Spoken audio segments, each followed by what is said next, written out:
Hello, this is a presentation that I made in South Korea titled Interest-Based Fiat Money System and Fertility Rate, the link and the solution for countries to boost back shrinking populations with special reference to South Korea.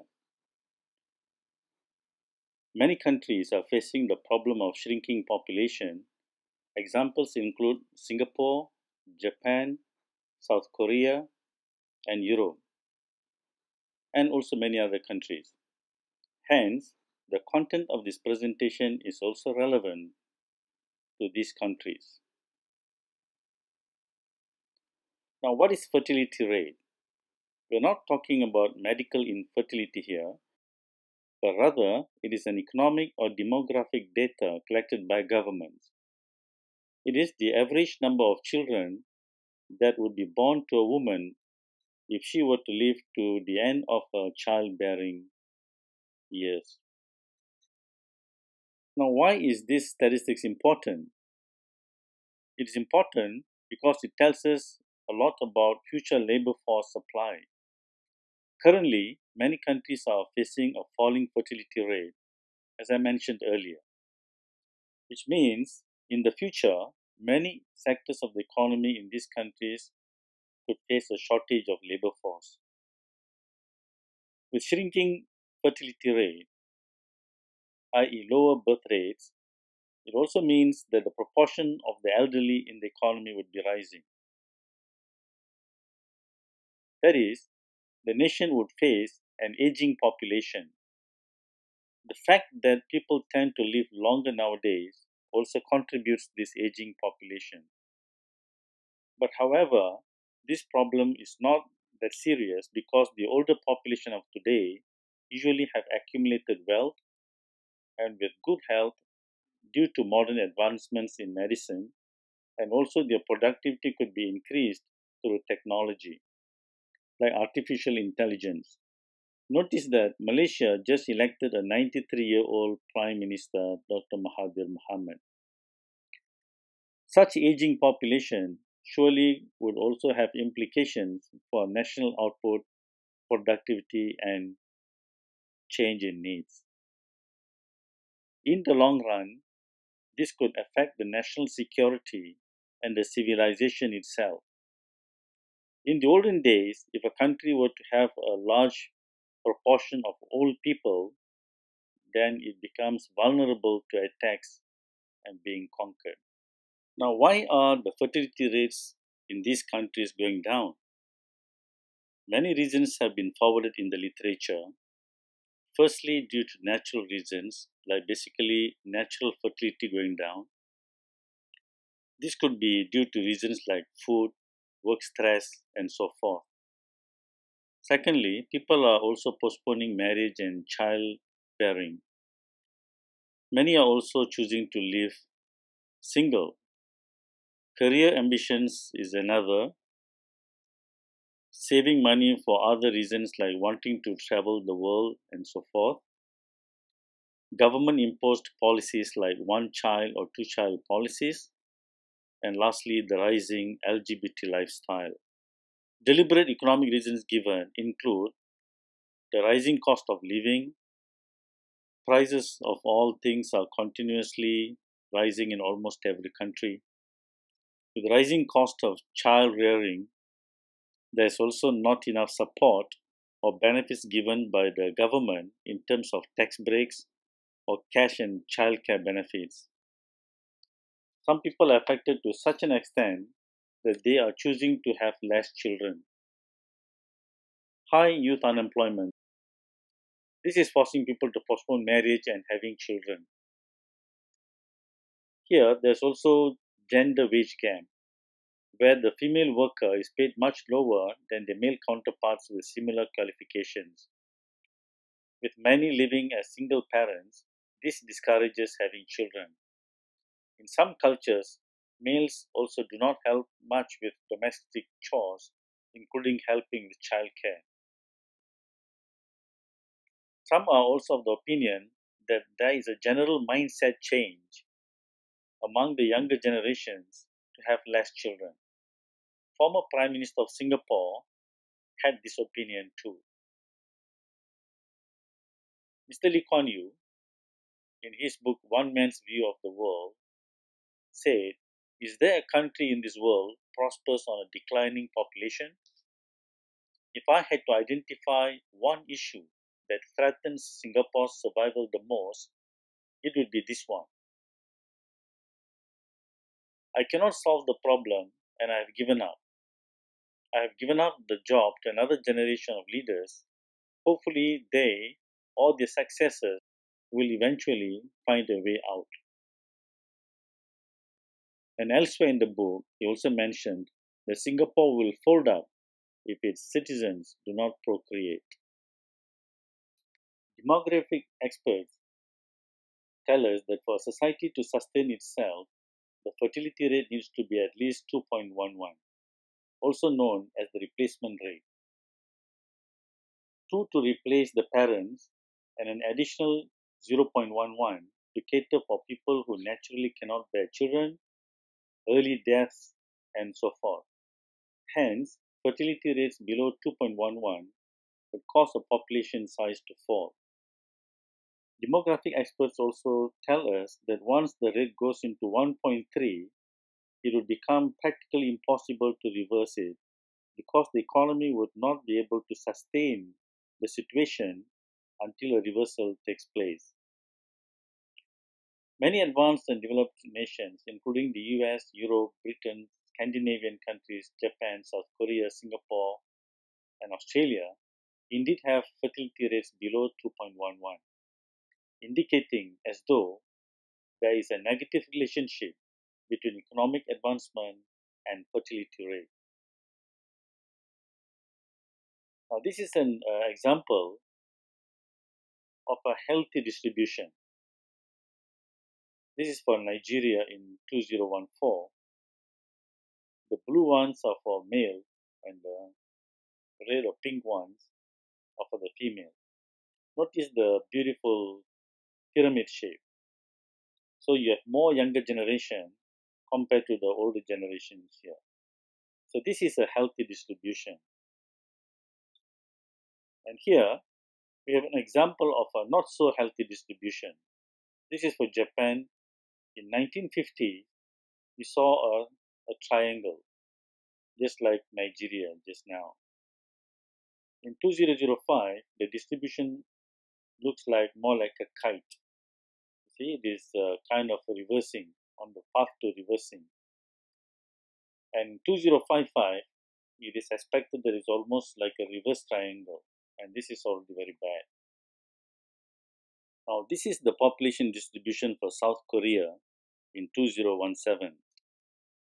Notice how the distribution is dwindling into a kite. For comparison purposes, this one is for Germany. Note the similarity between this and South Korea. See, the younger generations are becoming less and less compared to the older generations. Our contention is that the structure of the modern monetary system is significantly behind the problem of shrinking and aging population, particularly the virtual nature of money that is created out of thin air in the form of interest-carrying loans. Not many people are aware that our modern money is mostly comprised of, that is usually more than 90% of it, are simply accounting numbers created by privately owned commercial banks when they give out loans. We contend that most of the identified reasons we mentioned earlier are simply symptoms of this magical way of money creation. In other words, if you see a typical statement of financial position, formerly known as balance sheet, we find items like cash and accounts receivable are virtual assets, while we have inventories, land, etc. as real assets. We are indeed mixing real assets and virtual assets and balancing our accounts. We say the cash and land have the same value. See 1 million here and 1 million. We say cash and land having the same value. But is that true in reality? Cash is virtually created, but land is something that is real. Now the land is $1 million. But what is a dollar? It has no meaning. Before 1971, under Bretton Woods, $35 can be converted into 1 ounce of gold. Hence, the dollar was defined and there was some meaning to the word dollar. Today, it has no meaning, just like any other fiat currency. Since all fiat currencies of today are not redeemable for gold or any other real asset, these currencies are not defined. Three features of the monetary system particularly cause money supply to continuously grow. These are fiat money, fractional reserve banking, and compound interest. Fiat money is money that is not redeemable for real assets like gold. So today, all currencies, all currencies issued by governments today are not redeemable for gold. Therefore, they are fiat, whether it is in the cash form or in the electronic form. Fractional reserve banking allows the banking system to give out more loans than the amount of deposits which they have. And this additionally creates more money. And the money is created and lent to people and businesses and even governments at interest. And that is the third part of it. So all these three, fiat money, fractional reserve, and compound interest, together they make money to grow. And compound interest is mathematically an exponential function. This formula shows the exponential nature of compound interest. This graph shows that the growth of money and debt generally exceeds the growth of real economy. The red line shows the growth of money and debt in exponential form. This is the growth of money and debt, and this is the growth of the real economy. So the difference between the growth of money and the real economy will show up in the form of inflation, general inflation. Prices of almost everything will go up. Bubbles in markets, particularly property market and financial markets, and a widening gap in income and wealth distribution in the economy. You can check this out for almost any country in the world. For the real economy, take GDP at a constant price and M2 for money supply and estimate the exponential function of both, and you can verify yourself that money and debt grows at a higher exponential rate than the real economy. We can identify three effects of this. One, on inflation, second, on asset price bubbles, and thirdly, on income and wealth distribution. On inflation, basically it causes a rising cost of living. Price of all these things will tend to go up. Governments usually control the price of basic necessities like food, but rarely the price of the other items. Particular to note here are cost of rearing children and the cost of retirement. Now, excess money supply that we showed in the last diagram is usually absorbed into property and financial markets. This causes price of homes to rise. Homes are becoming unaffordable in many countries. It also causes size of homes to decrease, and mortgage durations become longer and longer. In some countries, they even practice two-generation mortgages. Thirdly, newly created money is usually given to the richer sections of the economy, for it is they who would look more credit-worthy than the poorer section. This would cause money to accumulate and circulate more among the rich in the society. So the effects of this is that we see the real income of middle and low income groups to fall. The size of middle income group shrinks A small group of people in the economy, they become extremely wealthy just by the structure of the monetary system. And the net effect is that the people, businesses, and government, they become increasingly indebted. So those things I put in a red color here, plus the cost of rearing children and retirement, the net effect is that people tend to desire less children. That will cause aging society, labor shortages, and national security issues in the future. Now let's look at the rising cost of living side. We may divide our lifespan into three phases, i.e., childhood, working age, and retirement. During childhood, we don't work but only consume and accumulate human capital through education and training. During working age, we produce goods and services and also we consume. This is the phase where the GDP is produced. In the last stage, we only consume, just like in childhood phase.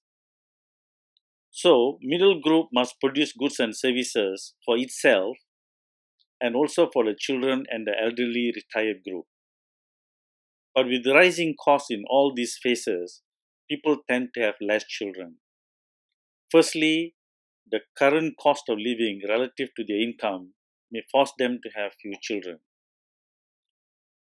And the expected rising cost of retirement may force them to view children as an opportunity cost to retiring comfortably. Hence our contention, financial inclusion within interest-based fiat money system seem deadly for societies because over a long run, most people are likely to become net borrowers who are thereafter faced with the trade-off between having children and having a good life and retiring comfortably. Accordingly, many developed nations with highly developed monetary and financial sectors have low fertility rates, while many less developed countries have fertility rates much higher than 2.11, prompting migrations from these countries to those developed nations.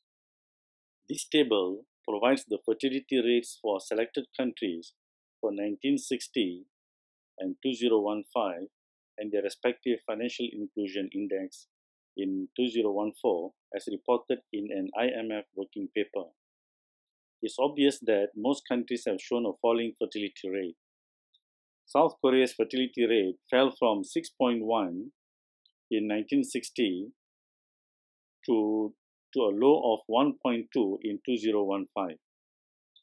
For the world, the fertility rate was 5 in 1960 and halved to 2.5.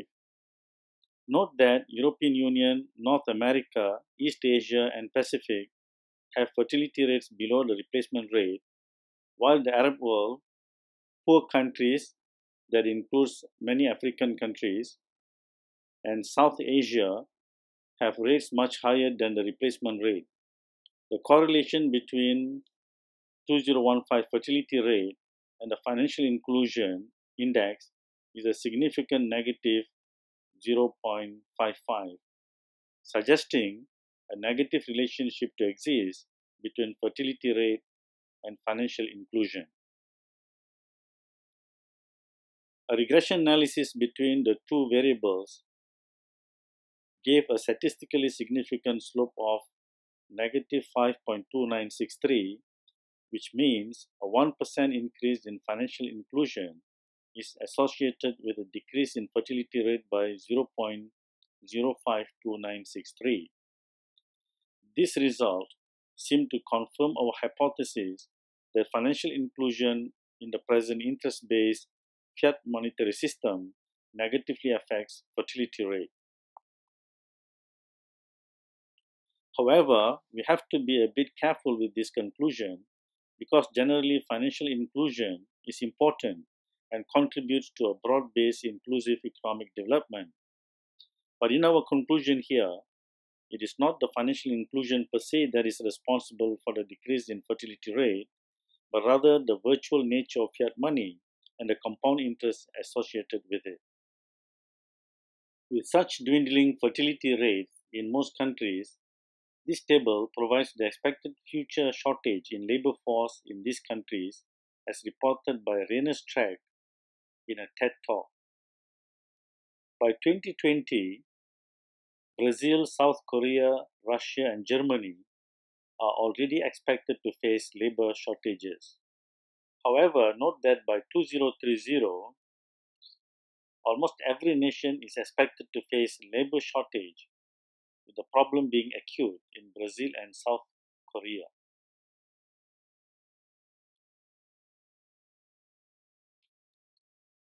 Now, this diagram gives the growth of money supply M2 in South Korea from a low of about 590 billion Korean won in January of 1970. The M2 reached an all-time high of about 2.5 million billion Korean won in 48 years. This implies a geometric growth of 19.07% per annum. Remember that most of this money will be in the form of loans created by commercial banks out of thin air. However, the real economy in South Korea, measured by GDP at constant price, increased from 6,626 billion Korean won in the first quarter of 1960 to an all-time high of 392,515 billion Korean won in the third quarter of 2017. Hence, in the 58 years, the real economy showed an average geometric growth of 7.28% per annum. This is an impressive growth, but note that this figure is much lower than the monetary growth of 19.07%. Hence, an average general inflation of 10.99% per annum is implied by the quantity theory of money. Since most money is also created in the form of loans that indebt people, businesses, and the government, note the growth of the ratio of household debt to GDP in this diagram.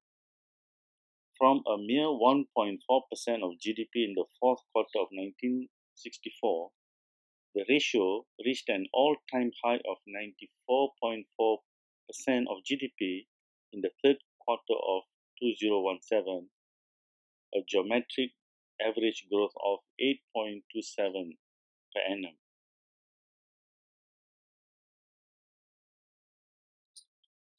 Hence, with such statistics, it is not surprising to find a dwindling fertility rate in South Korea. Compare the South Korean statistics with that of Nigeria, for example. We did a simple online survey of South Korean youngsters' perception on marriage and having children. The following are the results. We received about 70 responses within the short period given. The demographics are as follows. 65% of the respondents were female, 35% male. The age group, almost 90% here, they're in the age group of 18 to 25. And here we have the academic qualifications. The responses were mostly done by university students. And here, mostly are students. 85% of the respondents were students. Now, to the question, do you have any plans to get married? 75% said yes. 1/4 of the respondents, they said no. In how many years do you intend to get married? For those who answered yes, 57% is within 10 years and 36% within 5 years. And here, to the question, How many children would you prefer to have? This is the question of our concern. 55% responded two, but 22%, that is slightly more than one-fifth of the respondents, they do not wish to have any children. And a small 6% said one child. So together, 0, 1, and 2, it is 83% of the respondents, they prefer to have less than 3 children, which is below the replacement rate. Then to the question, what is your opinion on having children, that is parenting? The largest number, which is slightly more than 50%, they say it brings happiness. And the next largest is, they say they are children, they are blessing from God. And the rest is costly and burdensome. But you see the two largest, it brings happiness and is a blessing from God. Now to the question, why do you prefer to have less than 3 children? A whopping 77.6%, they said it is a financial burden. While the next is a physical burden. So you see the physical burden is only 26%, whereas the financial burden is 77.6%. So again, the results seem to concur with our hypothesis. The reason for the low fertility rate is no other than financial burden brought about by the current faulty monetary system. Hence, aging society is predominantly a systemic structural problem created by the very structure of the modern monetary system itself. The counter phenomenon that is taking place is that someone in the economy is amassing huge wealth at the expense of the general population that is now deciding to have fewer and fewer children. Therefore, as we mentioned earlier, financial inclusion is an important factor for broad-based economic development, but nonetheless, interest-based financial inclusion is self-destructive.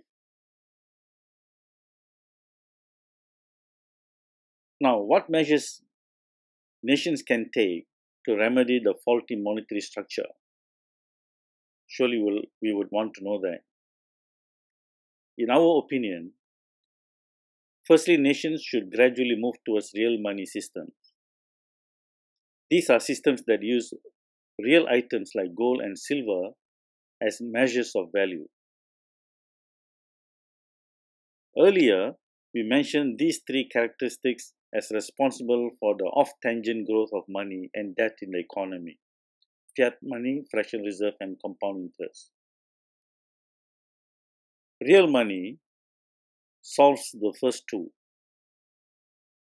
which is the fiat money and fractional reserve banking. The second one is interest-based transactions should be replaced with risk-sharing principles, more like equity type of financing rather than debt type of financing. Basically, this is what we need to do. Earlier, we had this growth of money and debt, which is exponential. And this is the growth of real economy. So we need to prevent the growth of money exceeding the growth of the real economy. That's basically what the economy have to do to solve the shrinking population problem. Once we take those measures where money is real and we abolish interest charges, then money becomes part of the real economy. And money and the real economy, they grow in tandem. This is basically what needs to be done. In the meantime, though, nations may continue with the following secondary measures. We say secondary because without addressing the monetary issue, we contend that the problem would continue to persist. These measures include provide incentives for marriage and having children, longer maternity and paternity leaves, provide free education, provide free health services, provide welfare and retirement benefits for all retirees, protect the institution of family, particularly from this LGBT group, develop programs that help the elderly, and encourage immigration from countries with large populations. However, if the problem is acute, nations may need to take radical measures to solve the problem. This includes immediate debt cancellation of all. At least the interest portion must be cancelled, and a redistribution of wealth may be necessary in the economy. And must introduce the real money, interest-free monetary system. When we do these three, it's like resetting the economy. Advancements in robotics may help in addressing labor shortages, as can be seen in these pictures in Japan. This is a hotel in Japan that is run 100% using robots. And this is in a restaurant where you have a robot waiter.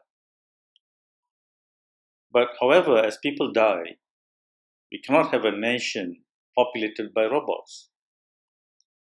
Therefore, robotics cannot be a long-term solution to the low fertility rate problem.